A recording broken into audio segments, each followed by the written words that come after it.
동승교회에 가게 되는 것이 결정된 후에 저와 함께 공부하던 친구에게 내가 동승교회에 가게 되었다고 그렇게 말을 했습니다. 그랬더니 이 친구가 다짜고짜 이렇게 말을 했습니다. 동승교회 가면 본당에 문이 진짜 예쁘다, 이런 말을 했습니다. 수년 전에 그 친구가 동승교회에 방문했었는데요. 아마 그 친구의 기억 속에 교회 문이 참 예뻤던 모양입니다. 그리고 와서 진짜로 봤더니 교회 문이 참 독특하고 또 예쁘고 그런 것 같습니다.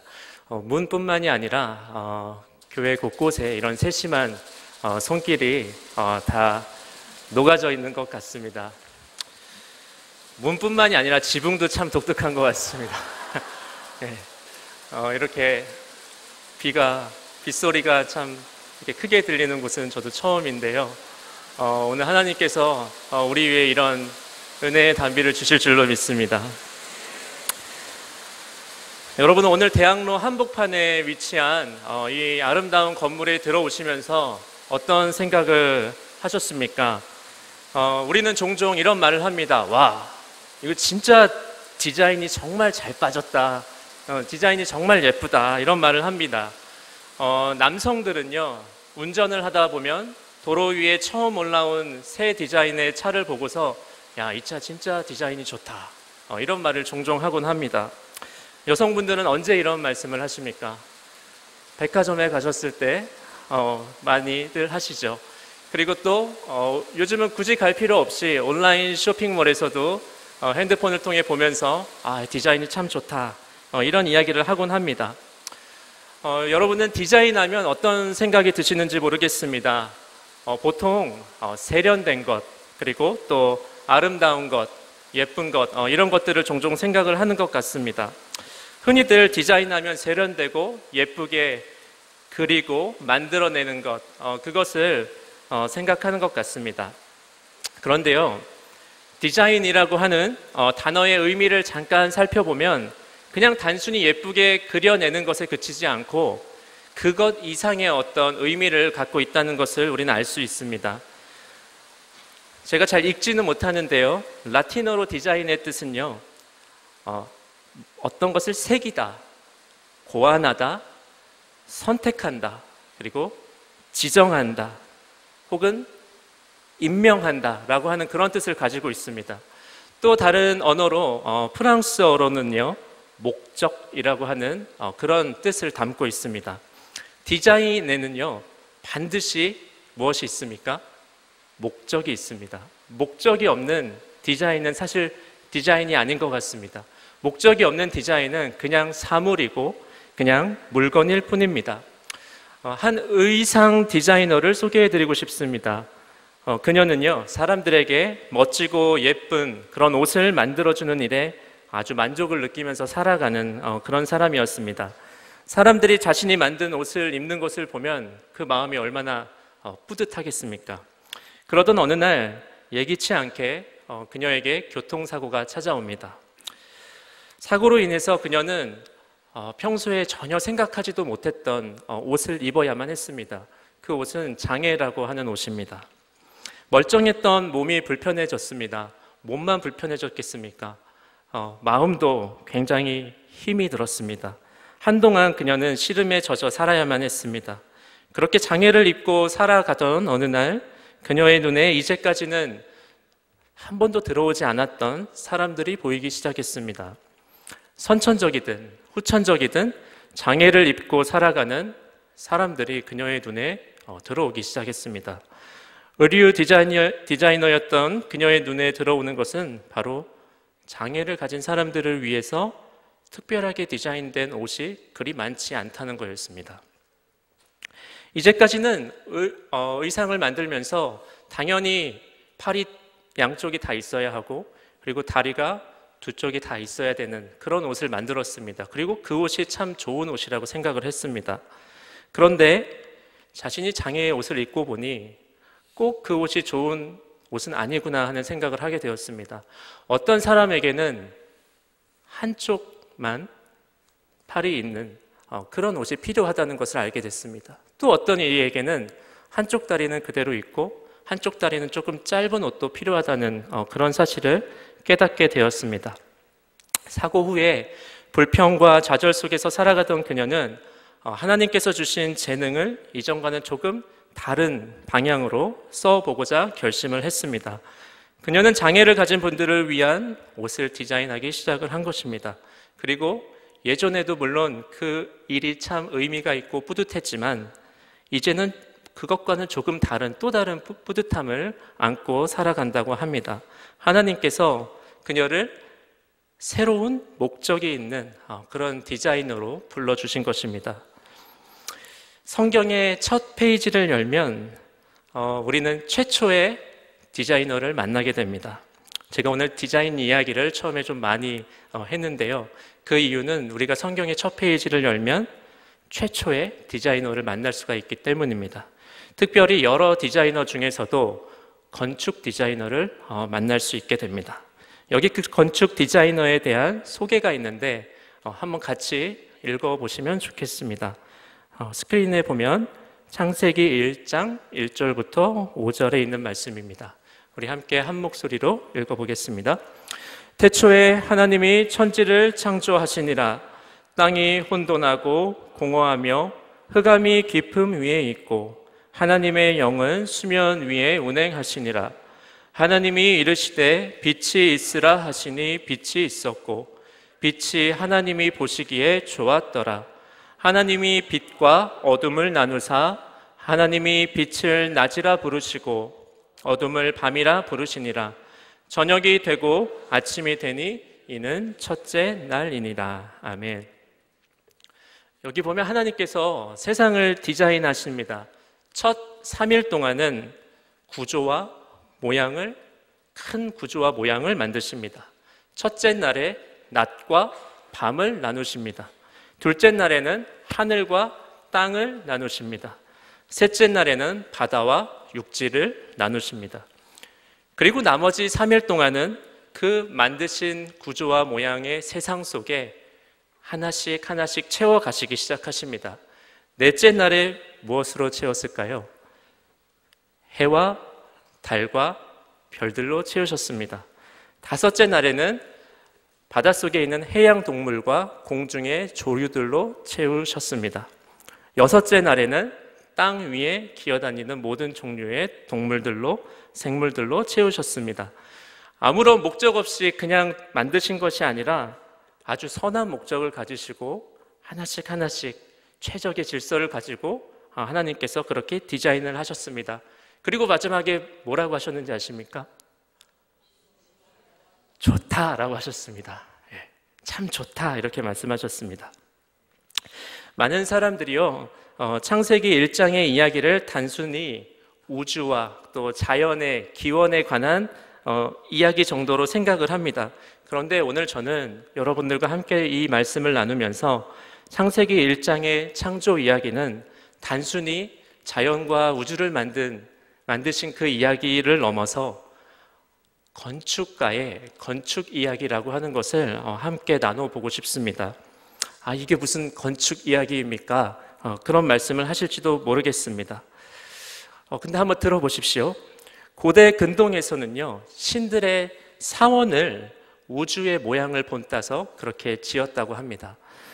이를 통해서 신들이 우주를 통치하고 지배한다는 것을 나타내려 한 것입니다.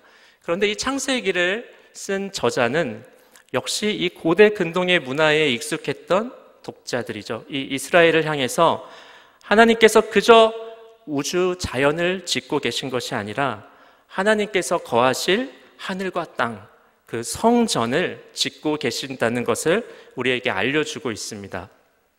먼저 창조 이야기가 담긴 창세기 1장과 2장 그리고 모세의 성막 봉헌 이야기를 담은 출애굽기 마지막에 있는 39장과 40장은요 굉장히 동일한 언어로 이렇게 쓰여져 있습니다. 그 문장과 그리고 그 어순이 굉장히 비슷하게 나와 있습니다. 또한 하나님께서 천지를 7일 동안 창조하셨다고 말씀하고 있는데요, 모세 역시도 7일 동안 성막을 봉헌합니다. 그리고 솔로몬은 예루살렘 성전을 건축하는데 몇 년 동안 건축한지 아십니까? 7년 동안 건축을 했습니다.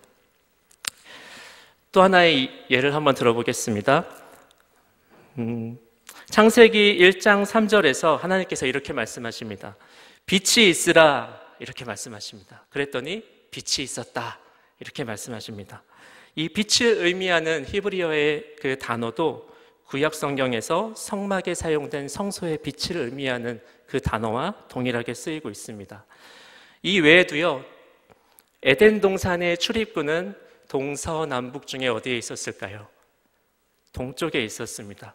그런데 예루살렘 성전의 출입구는 어느 쪽에 있었을까요? 역시 동쪽에 있었습니다. 마지막으로 창세기 3장 8절에 가면요, 동산을 이렇게 거니시는 하나님의 모습이 나옵니다. 아담과 하와와 함께 바람을 맞으시면서 이렇게 동산을 거니시는 하나님의 모습이 나오십니다. 그런데 레위기와 신명기에도 이 성막 안에 임재하신 그 하나님을 나타내는 그 단어들이 참 비슷하게 쓰이고 있습니다.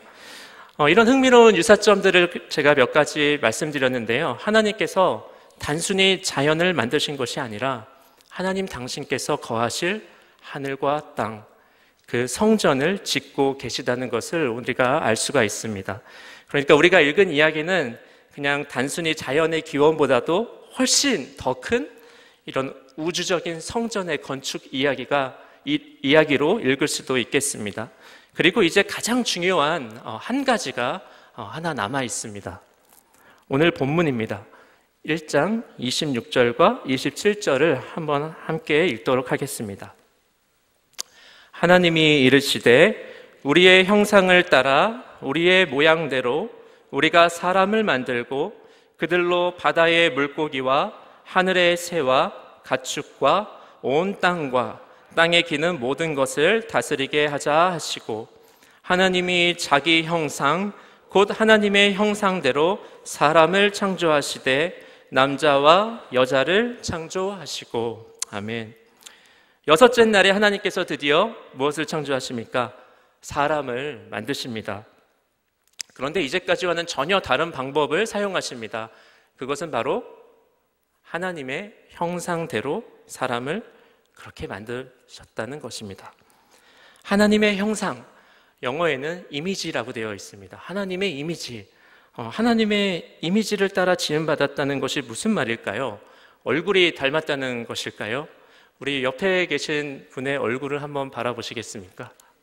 어떻게 하나님처럼 보이십니까? 네, 억지로 웃지 마시고요. 전혀 옆에 분을 보면 하나님처럼 안 보이십니까? 그렇다면 성격이 닮았다는 말일까요? 제가 제 성격은 아는데 절대로 하나님의 성격일 수가 없습니다. 네, 제 아내는 더 잘합니다. 그렇다면 남성, 여성, 성이 같다는 말일까요?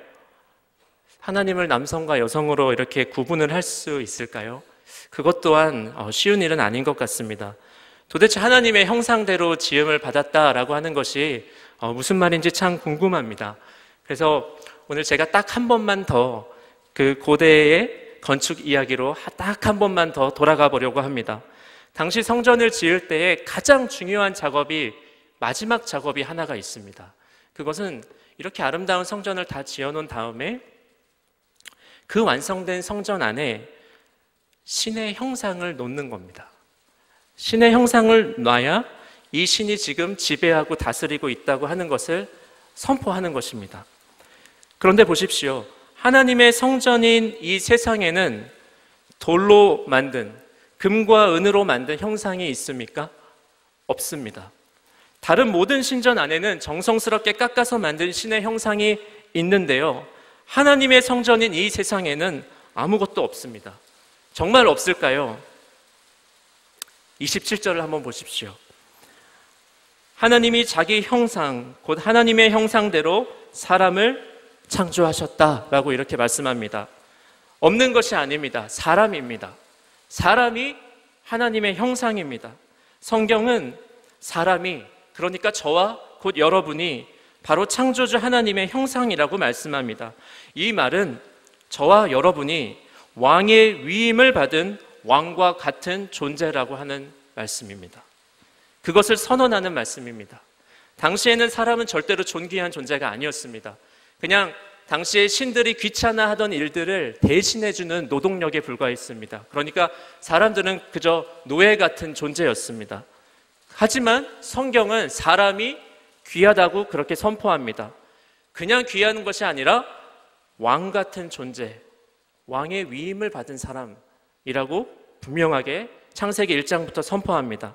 하나님을 대신해서 선한 목적을 갖고 지으신 이 세상을 회복시키고 가꾸고 지켜가야 할 하나님의 형상이 바로 사람이다 라고 그렇게 말씀합니다. 그리고 그 유명한 위임의 말씀을 28절에 우리에게 이렇게 주고 있습니다. 함께 한 목소리로 읽겠습니다. 하나님이 그들에게 복을 주시며 하나님이 그들에게 이르시되 생육하고 번성하여 땅에 충만하라. 땅을 정복하라. 바다의 물고기와 하늘의 새와 땅에 움직이는 모든 생물을 다스리라 하시니라. 아멘. 하나님의 무엇입니까? 위임장입니다. 정리하면 이렇습니다. 창세기 1장과 2장은 선한 목적을 가지고 세상을 지으신 하나님의 위대한 건축 이야기입니다. 이 놀라운 이야기의 최고의 정점은 지으신 성전, 그 세상 안에 하나님의 형상인 사람을 두신 이야기입니다. 저희 가족은 지난 3년 동안 세상에서, 하나님 지으신 그 세상에서 가장 살기 좋다고 하는 도시 1위에 뽑힌 곳에 살다가 왔습니다. 캐나다에 있는 밴쿠버라고 하는 도시에서 살다가 왔습니다. 얼마나 아름다운지 모릅니다. 먼지 하나 없이 깨끗한 하늘을 거의 날마다 볼 수 있습니다. 공기는 또 얼마나 맑고 신선한지 밖에 나가면 굉장히 신선합니다. 그리고 밤마다 이렇게 비가 내려서 참 그 신선함을 더해줍니다. 넓은 잔디를 바라보고 있으면 마음이 어느 순간 평안해짐을 느끼게 됩니다. 그런데 그 중에서도 캐나다에 도착하면 가장 먼저 눈에 들어오는 것은 무엇인지 아십니까? 하늘을 찌를 듯이 높이 서 있는 나무들입니다. 나무들이 얼마나 많은지요? 셀 수가 없습니다.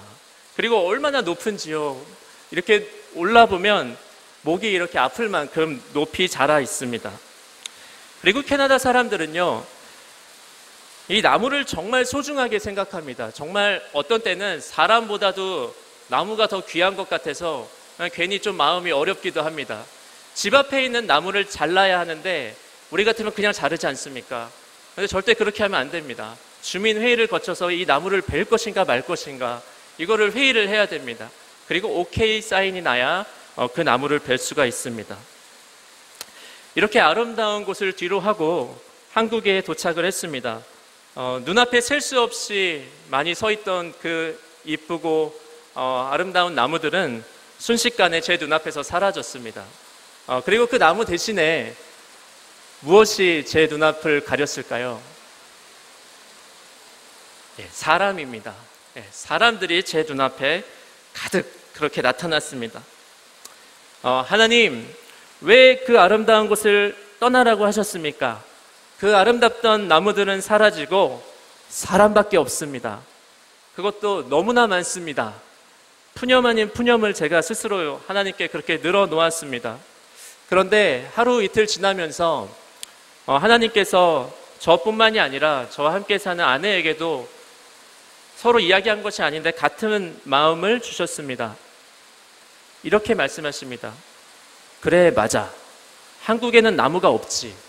한국에는 나무가 그렇게 많진 않지. 근데 사람은 있잖니? 사람은 있잖니? 그래서 제가 그랬습니다. 사람이요? 그래, 사람.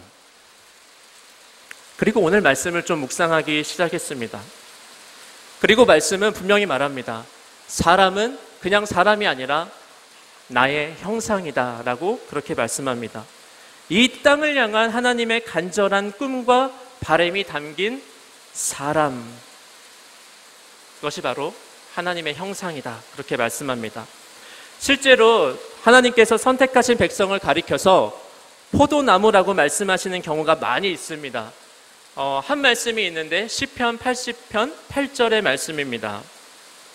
함께 읽어보실까요? 주께서 한 포도나무를 애굽에서 가져다가 민족들을 쫓아내시고 그것을 심으셨나이다. 나무를 심는다는 것은 그냥 나무를 심는다는 것이 아니라 오늘 성경의 말씀에 비추어 보면 하나님의 형상인 사람을 심는다는 그런 말씀입니다. 오늘 오전에 청소년부 예배 때 이 말씀을 잠깐 드렸습니다. 그랬더니 예배 후에 한 분 선생님께서 이렇게 말씀해 주셨습니다. 동순교회 교육부서의 장소 이름을 한번 보세요. 이렇게 말씀하셨습니다. 그러고 봤더니 새싹나라, 나무나라, 이런 나무와 같은, 나무와 연관된 이름들이 참 많더라고요. 그리고 동순교회에 또 하나의 마크라고 할 수 있는 에츠라고 하는 카페, 그 카페 에츠라고 하는 히브리어의 뜻도 무엇인지 아시죠? 바로 나무입니다. 오늘은 총회가 지정한 교사 주일입니다. 교사가 누구인지 다 잘 아시죠? 교사는 사람을 만드는 일을 하는 사람입니다. 그런데 사람을 향한 하나님의 마음이 무엇인지 모른다면 어떻게 참 사람을 만들 수가 있겠습니까? 함께 살펴본 창세기 1장의 말씀을 통해서 사람을 향한 하나님의 마음을 깨달을 수 있기를 소망합니다.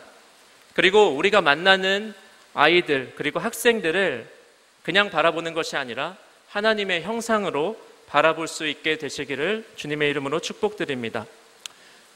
하지만 교사가 되었다고 해서, 그리고 목사가 되었다고 해서, 전도사가 되었다고 해서 사람을 향한 마음이 저절로 생기는 것은 아닌 것 같습니다. 노력을 할 수는 있겠으나 그 노력이 무조건 사람을 사랑할 수 있게 만드는 것도 아닌 것 같습니다. 하나님의 은혜가 필요한 것 같습니다.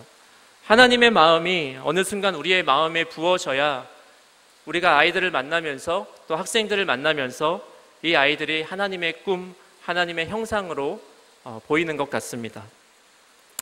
저는 솔직히 교육부를 맡을 것이라고는 생각을 하지 못했습니다. 캐나다에서 공부를 했던 것도 특별히 교육부와 관련된 그런 공부는 아니었습니다. 그래서 동순교회 교육부를 맡기로 결정된 후에도 스스로에게 또 하나님께 이렇게 질문했습니다. 하나님, 왜 교육부입니까? 저는 교육 전문가도 아니고 기독교 교육을 전공하신 훌륭한 분들이 많이 계십니다. 무엇보다 제 안에 아이들을 향한 특별하게 더 많은 그런 사랑이 있는 것 같지도 않습니다. 그런 이야기를 좀 이렇게 주저리 했습니다. 그런데 하루는 지난 시간 동안 저를 지도해 주셨던 교수님 댁에 들려서 감사 인사를 드리고 집으로 향하기 위해 버스에 올라탔습니다. 버스를 탄 날 그 버스에 딱 올라탔는데 아주 굉장히 시끌시끌한 소리, 이 빗소리보다 더 시끄러운 소리가 막 들리기 시작을 하는 겁니다. 아니나 다를까 이 학생들이 필드 트립을 갔다가 이제 돌아오는 그 길에 버스를 타고 다녀온 것 같았어요. 그 버스를 타고 다녀오는 그 길에 굉장히 긴 버스입니다. 버스가 한 2개로 연결되어 있는 굉장히 긴 버스인데 거기가 막 웅성웅성 하는 겁니다. 수다가 한판 벌어졌는지 이쪽에서도 깔깔깔깔거리고 저쪽에서도 깔깔깔깔거리고 저는 조용히 있다가 순간 딱 탔다가 아이들의 웃음과 수다로 가득 찬 버스에 그냥 밀어 넣어졌습니다. 그런데 평소 같으면 굉장히 그게 시끄럽고 머리가 아팠을 그 소리가 그날만큼은 이상하게 굉장히 기분이 좋게 들렸습니다. 그 버스에 아이들만 탄 것은 아닙니다. 수많은 어른들이 함께 타 있었습니다. 다양한 연령층이 함께 타 있었습니다. 그래서 제가 이상한 기분이다 그러면서 아이들의 얼굴을 조금 보고 그리고 어르신들의 얼굴을 조금 보고 이렇게 번갈아서 이렇게 보기 시작했습니다. 그랬더니 어른분들의 얼굴은 조금 이렇게 굳어져 있고요. 이 아이들의 얼굴은 뭐가 그렇게 신이 나는지 굉장히 밝고 이렇게 희망에 가득 찬 그런 얼굴들이었습니다. 그 해맑고 활기찬 모습을 보면서 희망이라고 하는 것 그게 아이들에게 있구나. 학생들에게 있겠구나라는 생각이 불현듯 제 마음속에 이렇게 확 들어왔습니다. 물론 그렇다고 해서 하나님께서 어른들을 향한 꿈을 포기하신 것은 아닙니다. 그렇게 얼굴을 굳게 하고 있지 않으셔도 됩니다.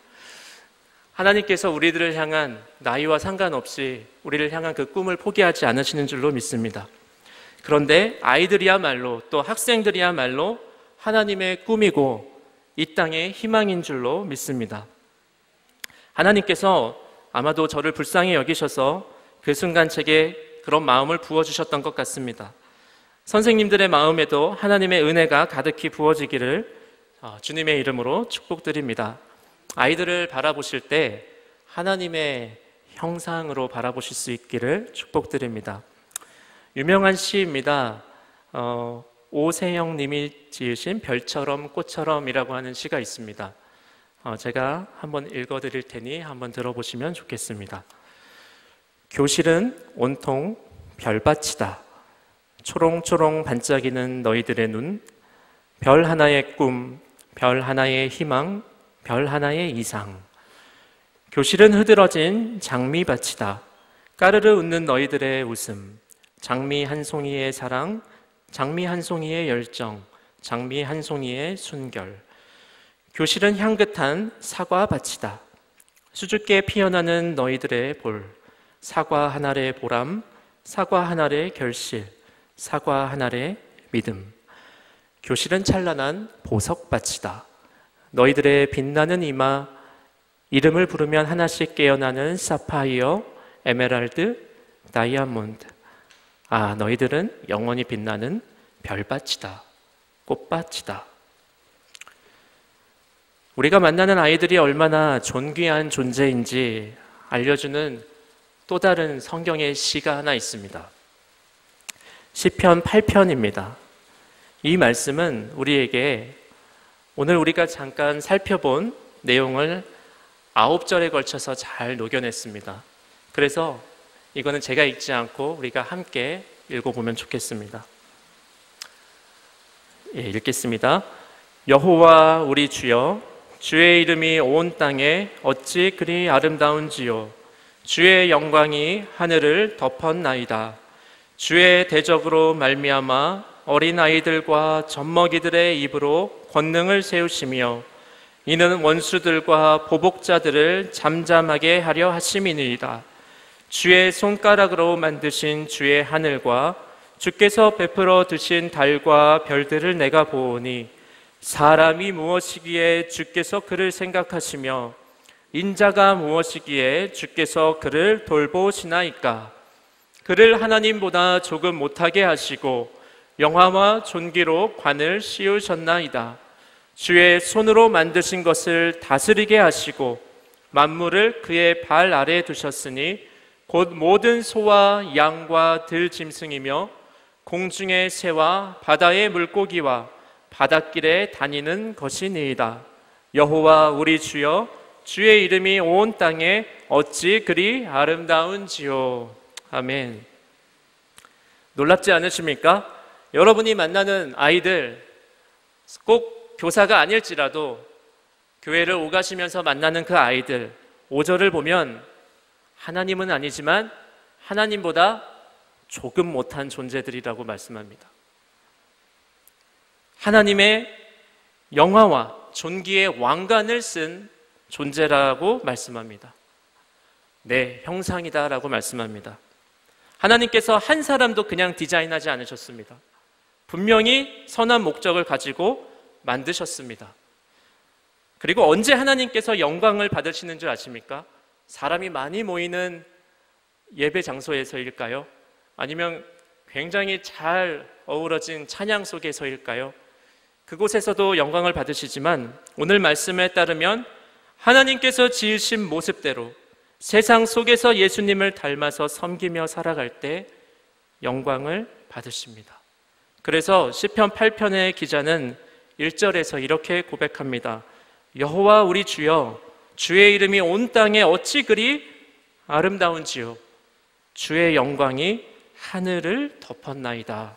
이렇게 말씀하십니다.